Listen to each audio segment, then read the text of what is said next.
Mob আতঙ্কে ইউনূসের উপদেষ্টা পরিষদ সদস্যরা ছাড়তে চাইছেন না সরকারি বাড়ি। কেন এই পরিস্থিতি?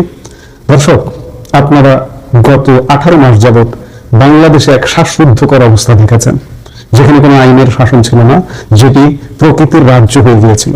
সাধারণ মানুষের জীবন বিপন্ন হয়ে গিয়েছিল।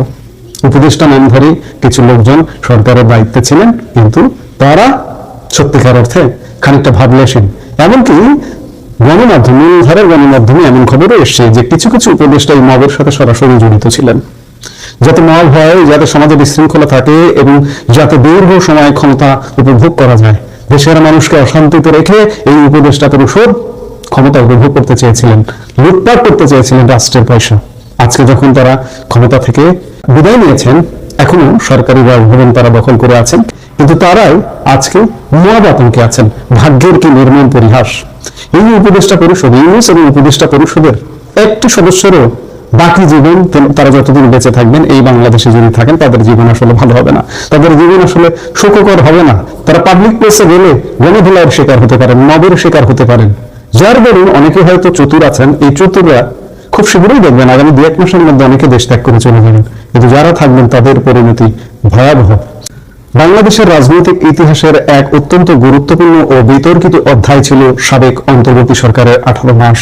যে সরকার ক্ষমতায় এসেছিল মানবাধিকার সুরক্ষার এক বুড়ভরা আশার প্রতিশ্রুতি নিয়ে, সেই সরকারের বিদায়বেলায় মানবাধিকারের চিত্রটি আজ কেমন? কেন আজ সেই সরকারের সাবেক উপদেষ্টারা নিজেদের নিরাপত্তা নিয়ে শঙ্কিত? কেন তারা সরকারি বাসভবন ছাড়তে অনীহা প্রকাশ করছেন? সাবেক অন্তর্বর্তী সরকারের আমলে বিচার বহির্ভূত হত্যা সহ মানবাধিকার লঙ্ঘনের ঘটনাগুলো দেশি ও বিদেশি মানবাধিকার সংস্থাগুলোর প্রধান উদ্বেগের বিষয় হয়ে উঠেছিল। অন্তর্বর্তী সরকারের 18 মাসের সার্বিক মানবাধিকার চিত্র খুব পরিষ্কার করে সাক্ষ্য দিচ্ছে যে সেই আশাবাদ বাস্তবায়ন হয়নি, বরং উল্টো চিত্র দেখা গেছে। মানবাধিকার সহায়তা সংস্থা হিউম্যান রাইটস সাপোর্ট সোসাইটির গত 4 ফেব্রুয়ারির প্রতিবেদনে এক ভয়াবহ চিত্র উঠে এসেছে। প্রতিবেদনে বলা হয়েছে, গত 17 মাসে রাজনৈতিক সহিংসতা, মব ভায়োলেন্স, সাংবাদিক নির্যাতন, মত প্রকাশের স্বাধীনতার হস্তক্ষেপ, সীমান্ত হত্যা ও আইন শৃঙ্খলা পরিস্থিতি অবনতি সহ নানামুখী মানবাধিকার লঙ্ঘনের ঘটনা ঘটেছে। শুধু তাই নয়, নিউইয়র্ক ভিত্তিক মানবাধিকার সংস্থা হিউম্যান রাইটস ওয়াচে তাদের বার্ষিক প্রতিবেদনে মব সহিংসতা, সন্ত্রাসবাদ বিরোধী আইনের ব্যবহার, রাজনৈতিক বিবেচনায় হাজারো মানুষের গ্রেপ্তার ও বিচারহীনভাবে আটকের ঘটনায় গভীর উদ্বেগ প্রকাশ করেছে।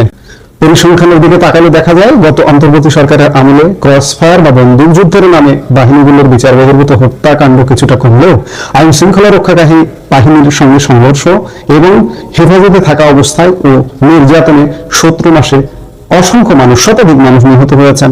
আরো উদ্বেগের বিষয় হলো, কারাগারে মৃত্যু হয়েছে 127 জনের, যার মধ্যে রাজনৈতিক বন্দী রয়েছেন।